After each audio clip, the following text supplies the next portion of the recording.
10:09 entonces de la mañana y ya estamos en condiciones, ¿estamos listos? Obvio. Muy bien, así me gusta porque ya está del otro lado ella, la querida Clara Razu, que la estábamos esperando ansiosamente, ya con matecito en mano. Hola, Clara. Hola, buenos días. ¿Cómo estamos? Recuperada la voz, vemos. Sí. Sí, matecito con miel y jengibre. Muy bien, fundamental para estas temperaturas y para largar todo lo que puede ser la posibilidad de gripe. Una de las fundamentales es el gorro. Exacto. Así que, bueno, acá estamos. Después del tuit del ministro de Defensa israelí, me quedo re tranquila porque envió un tuit diciendo que Irán se abstenga de bombardear poblaciones civiles. Ustedes saben que Israel nunca hizo eso.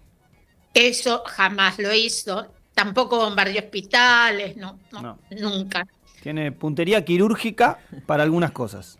Para algunas cosas. Y abajo citó una frase que dice: viva la libertad, carajo. Sí. O sea, ¿cómo funciona nuestro escudo, el domo antimisiles? El nuestro ni funciona, así que por las dudas. Así que bueno, se llama Defendiendo lo Indefendible. Es de la comunidad internacional el único que defiende la actitud de Estados Unidos y de Israel es Milei. Así que estamos todos re tranquilos. O sea, acá no pasa nada. Y viendo qué consecuencias nos trae a nosotros, porque algunos dirían, si están lejos, o sea, está lejos Israel, está lejos Irán, está lejos Medio Oriente.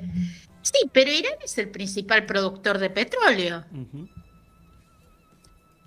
Y todo lo que es la energía es hidrocarburífera, petróleo y gas. En este caso, petróleo. Irán es el principal proveedor de petróleo de China.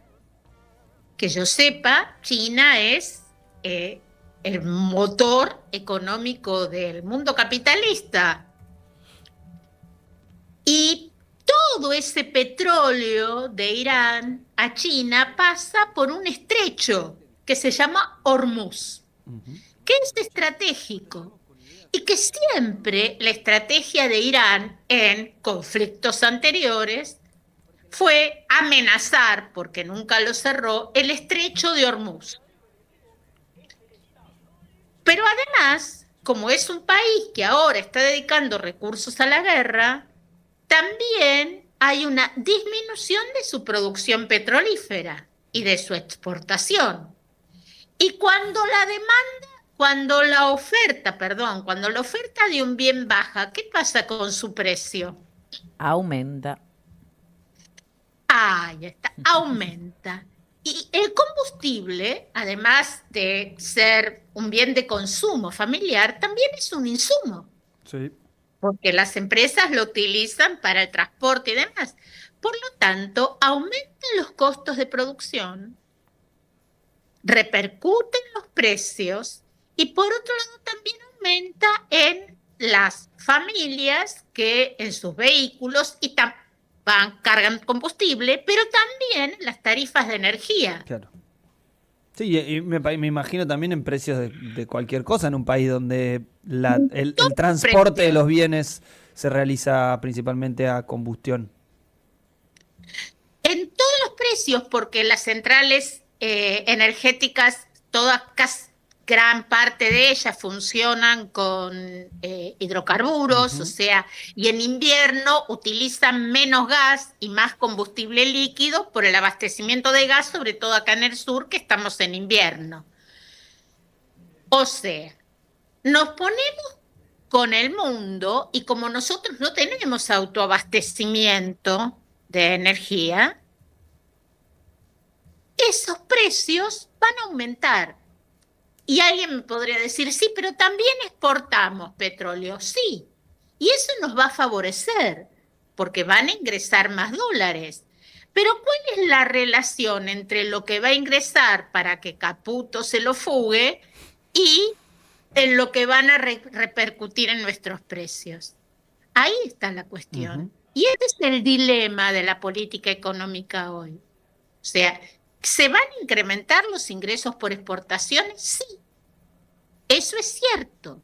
Y eso, en términos económicos, te aumenta la demanda agregada, porque es un elemento positivo en la demanda agregada.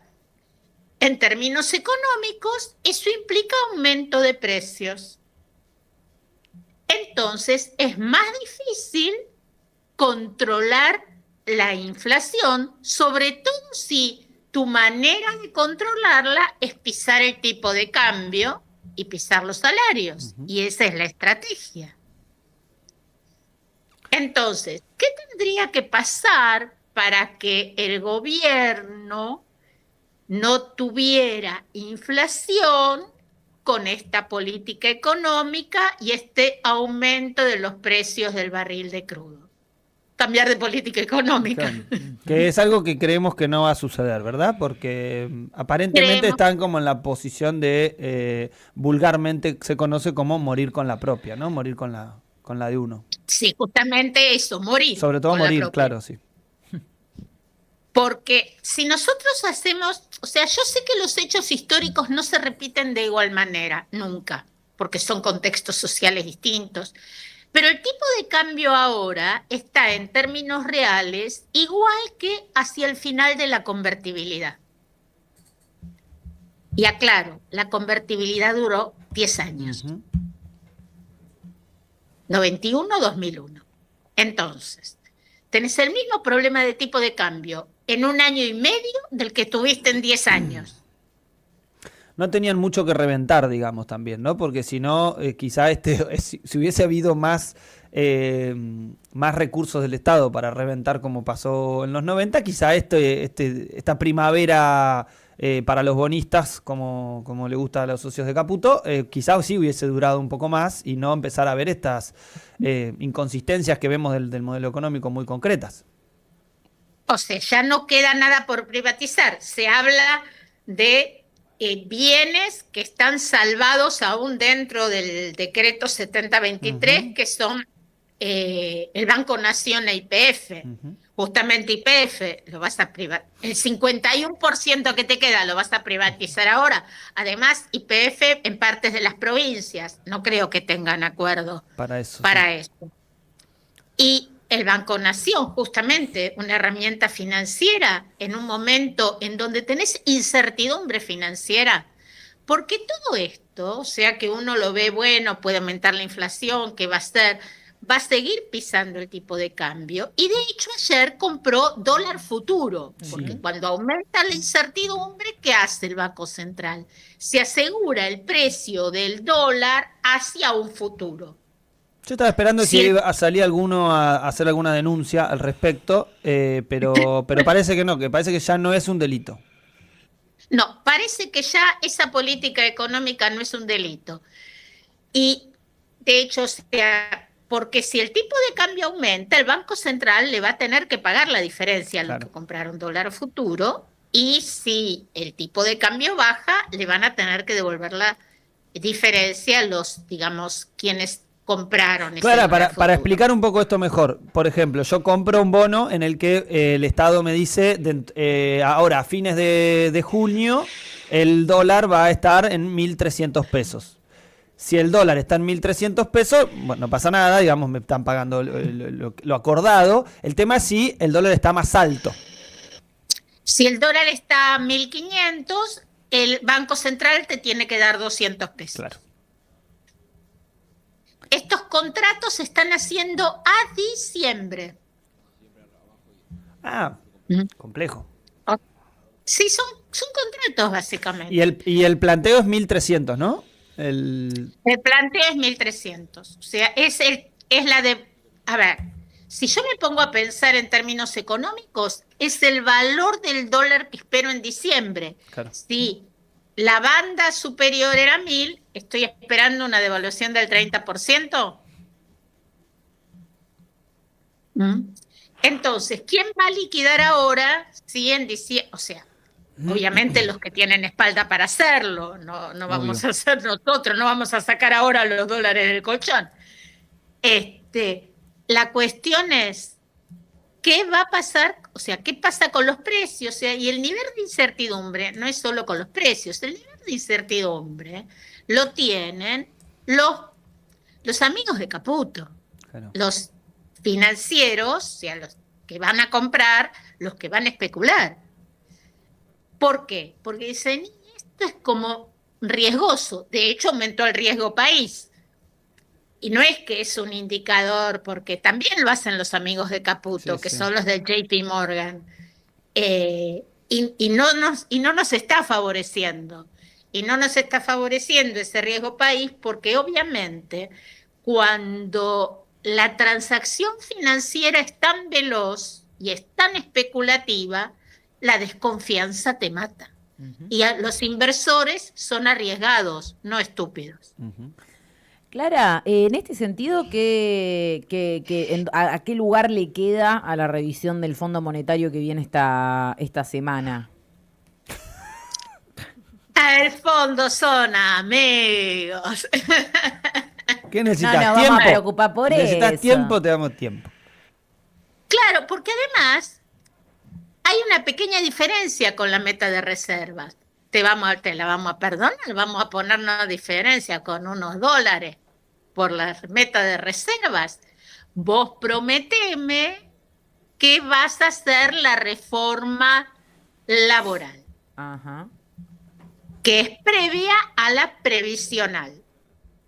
En la reforma laboral, ¿qué es el punto más álgido? El tema de las indemnizaciones por despido. Pero quédense tranquilos, que va Gerardo Martínez a explicarlo y es el que privatizó el sistema de indemnizaciones por despido en el gremio WOCRA. Así que Tiene la indemnización propia como gremio y va a ser el responsable de la CGT, o por lo menos es como el canciller de la CGT para esa negociación. claro, lo cual, o sea, yo no sé, usted estoy re tranquila. Ahora, esta reforma laboral sí o sí tiene que pasar por el Congreso. Claro.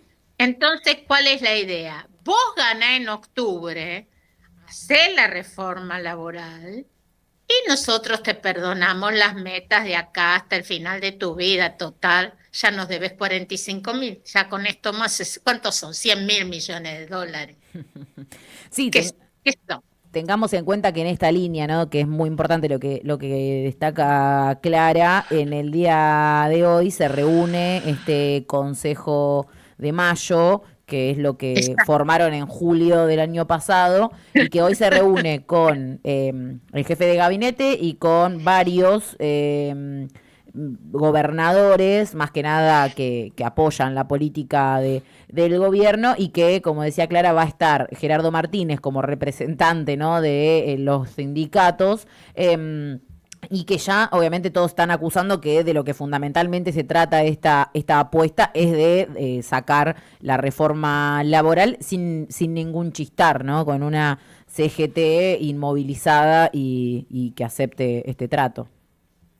No, y aparte, o sea, esto, y ya Francos, el jefe de gabinete actual, lo dijo, o sea, si no sale ahora porque tenemos poca diferencia, en octubre. Y el fondo confía en esa política económica, porque de hecho está confiando, bueno, sacar la reforma laboral, paso previo a la reforma previsional. Entonces, si vos ajustás esas reformas estructurales que al fondo le parecen bárbaras y que no dieron resultado en ningún país, pero ellos son así de cabezotas, entonces vos haces esas reformas estructurales y va a estar todo bien con las metas y demás, que además todos sabemos que es un préstamo de carácter político, es un préstamo del Fondo Monetario. ¿Por qué al Fondo Monetario estas reformas le parecen bien? Porque ellos consideran que la estructura del Estado tiene que ser una estructura del sector privado. El Estado solo puede ejercer algunas funciones de defensa, justicia y seguridad, y no se rían. Entonces, eso es lo único que tiene que hacer. Y asistir a los pobres para que no se mueran en la calle, por lo menos. Por lo menos que sea fuera de la vía pública. Una asistencia básica. Por eso dice, nosotros ayudamos a que disminuya la pobreza. Y es también romper un poco un esquema estructural que particularmente tiene la Argentina. Estamos hablando tanto sobre todo en clave laboral, ¿no? Con un movimiento obrero que ha sido la columna vertebral del peronismo y que es parte también de la conformación de estructuras propias en el Estado argentino, de lo que conocemos los peronistas como comunidad organizada, y que obviamente eso no entra en ningún parámetro mental de ningún técnico ni de ningún burócrata político del Fondo Monetario Internacional, ni siquiera de los Estados Unidos de América. Es el objetivo también. Ese es el objetivo, tener trabajadores que defienden sus derechos, en donde todos tenemos claro, la sindicalización es voluntaria, acá no se obliga a nadie a sindicalizarse, tal como lo es en Estados Unidos. Sin embargo, los logros obtenidos y la defensa en algún momento, sobre todo de los dirigentes trabajadores, no vamos a hablar de la CGT porque ya ni vale la pena.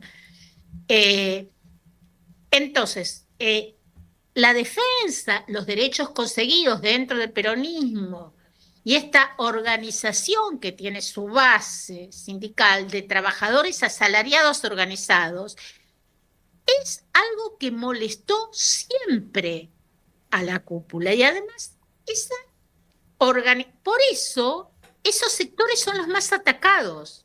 Por eso la pérdida de puestos de trabajo del sector privado ha sido la gran pérdida de los puestos de trabajo formales, sindicalizados, porque pegan ahí.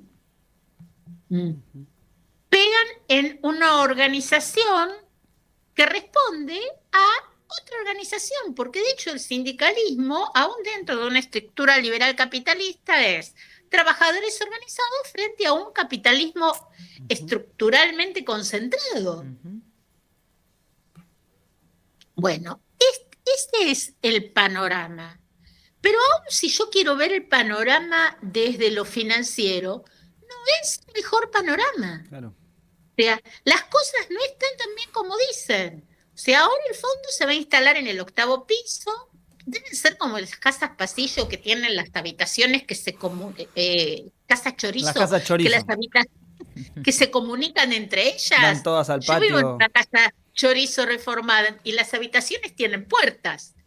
Uno pasa de una habitación a otra.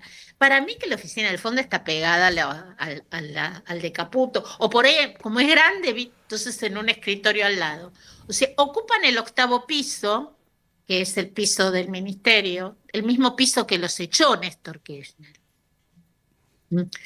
Entonces, ahí vamos a ir monitoreando, mientras monitoreamos las cuentas, la meta de inflación, la meta fiscal, la meta de reservas, vos nos vas contando cómo vamos haciendo las cosas.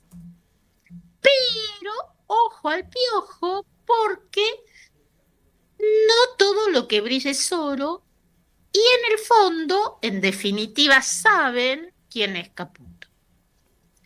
Ahora, ¿esto cómo nos afecta a nosotros? Porque lo financiero tiene la incertidumbre de lo que va a pasar. El gobierno tiene la incertidumbre de los dólares que se les escapan por más que entren los de la cosecha, los del petróleo y demás. ¿Y el pueblo? Y nosotros...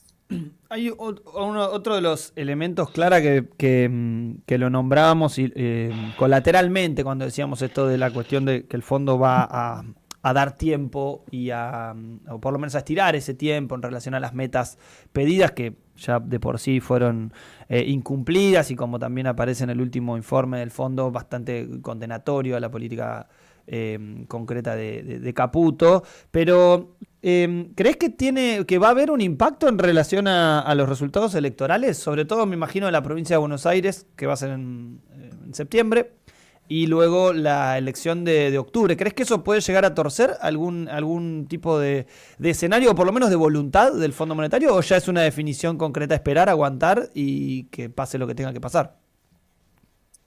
Yo creo que es una definición concreta, aguantar, no piensan torcer ni un ápice en sus objetivos, porque ellos confían que esos objetivos que ellos persiguen con la política económica perseguida va a ser exitoso en las bases populares, porque de acuerdo a algunas estadísticas, aumentó el consumo, aumentó el salario real. Sí. Estamos viviendo en un mundo maravilloso. Entonces, cuánto de esas cuestiones impactan en gran parte de la población?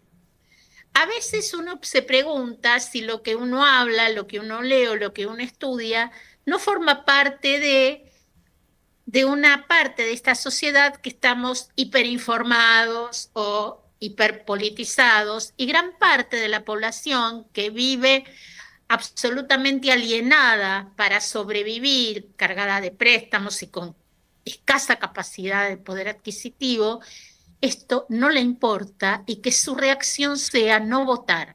Y ante ese escenario, el fondo gana. La escasa participación electoral que venimos viendo también en distintas provincias, más allá de que sea una elección de medio término, ¿no? Uno de los elementos preocupantes que venimos destacando desde que comenzó este año electoral. Pero no minimicemos este medio término, porque este medio término es por la composición del Congreso. Tal cual. No minimicemos el medio término, porque en 2017 ese medio término nos llevó a que en 2019 no ganara Macri. Y el medio término de 2021 lo trajo a Milei. Sí, exactamente. Son las elecciones que menos peso se les da, porque no cambian, como decimos, cargos de los poderes ejecutivos, pero tienen no solamente sus implicancias, sino su continuidad política a los 2 años. Habilitan políticas. ¿Qué es lo que podemos hacer nosotros? Mañana con los jubilados, defender el presupuesto universitario, seguir luchando por lo que creemos, porque estamos del lado de la verdad. ¿Es así? Así tan relativamente absoluto como lo digo. Tal cual. Es exactamente en eso, Clara. Así que bueno, acá vamos a estar, acá vamos a seguir en la trinchera, por lo menos en esta trinchera que cada uno cava en distintos rincones de esta patria bicontinental y bioceánica, horadando por lo menos la imagen de este gobierno, que no por premonitorios, pero que sabemos que, bueno, que va a terminar mal. Por supuesto. No, es que lo marca la historia. Si siempre cometés, o sea, si siempre aplicás las mismas políticas, apuntás a los mismos fracasos. Las 4 M's: Martínez de Oz, Menem, Macri, y ahora Milei. Exactamente. Muchas gracias, Clara. Te mandamos un fuerte abrazo. Un abrazo para ustedes. Hasta luego. Pasaba la querida Clara Rasu con su columna económica. Hoy viniendo del mundo hasta la Argentina. Y nos vamos rápidamente. Nos vamos porque ya son las 10:33 de la mañana. Nos queda poco tiempo, pero mucha información y muchas cosas más al aire de Será por las Malas, así que no se muevan del otro lado.